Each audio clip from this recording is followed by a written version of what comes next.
Welcome back to Soda City Live. Our mental health affects every aspect of our lives, from the way we make decisions to the way we interact and engage with others, and our overall sense of well-being. Mental Health Awareness Month may be behind us, but the conversation is far from over. Fitness and wellness guru James Patrick, and a friend of the show, is an advocate for mental health and has launched a new project specifically focusing on it, entitled the Mental Health Mile Project. And he joins us today to talk more about this initiative and how others can get involved. James, so glad to have you. So good to see you. As always, a friend of the show and a very huge advocate, as I mentioned in our introduction. And you pretty much incorporate mental health into everything that you do. So why, I don't even want to ask why was it important, because I know it's important to you, but just tell me about the thought process for creating this initiative.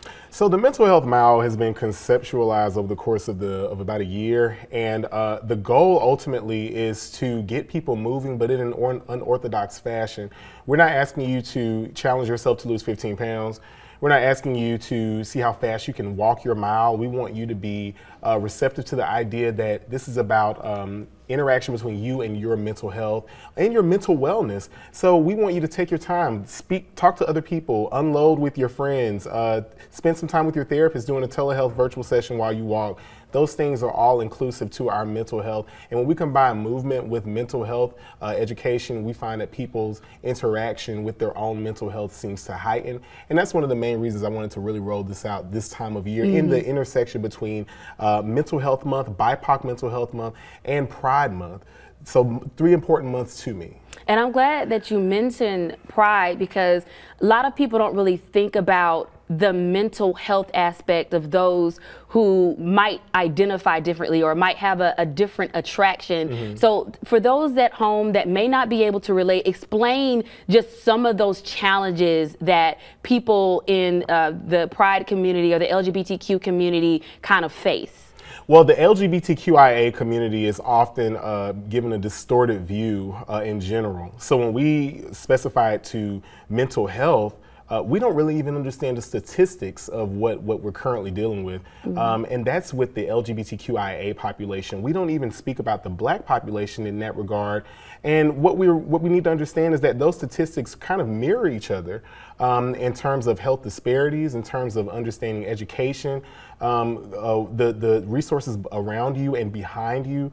We don't really know the full spectrum of those statistics, but what we do know is that they have heightened post-pandemic, and that a lot of individuals have gone undiagnosed since then. And so we're reaching out to those. We're telling you, if you don't feel yourself, if you haven't felt yourself, that is a sign. Understanding your body is the first step to gaining mindfulness in mental health.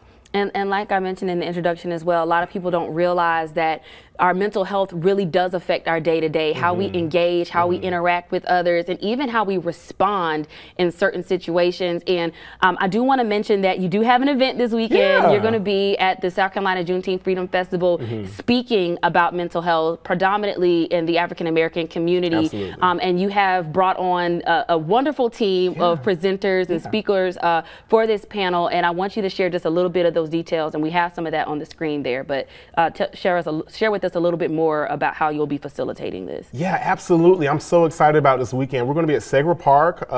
Starts at 4:45. The talk is going to go, they actually extended our time, so we've got about 30 minutes to have a really good conversation. I have 6 panelists.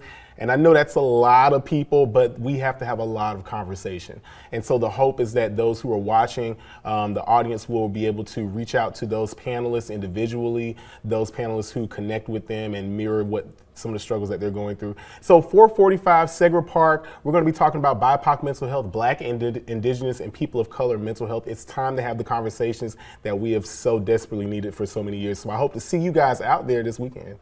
I'm looking forward to. I'll definitely be there. Yes, you're going to be there. I'm a part of the panel as well, so I'm looking forward to speaking with all of the other panelists, including yourself, about a lot of things that we've even talked to personally about mental health. So again, James, thank you so much for sharing the details about this initiative that you're pushing, and I'm looking forward to hearing more about it as it continues to grow. And I've already followed the page on social media, so I highly recommend you all do as well. And for those that do want to follow this page, where can they go? Yeah, go to Facebook. We're at the Mental Health Mile. Just type type in mental health mile, you'll see a heart with 3 different shades of green on there. You can also go on Instagram, find mental health mile as well. And if you will go to our landing page, I'm at jamespatrick.guru. Find me on Instagram. I'm all over social media and the websites. So look me up and you'll find the mental health mile as well as other really important causes in relation to mental health.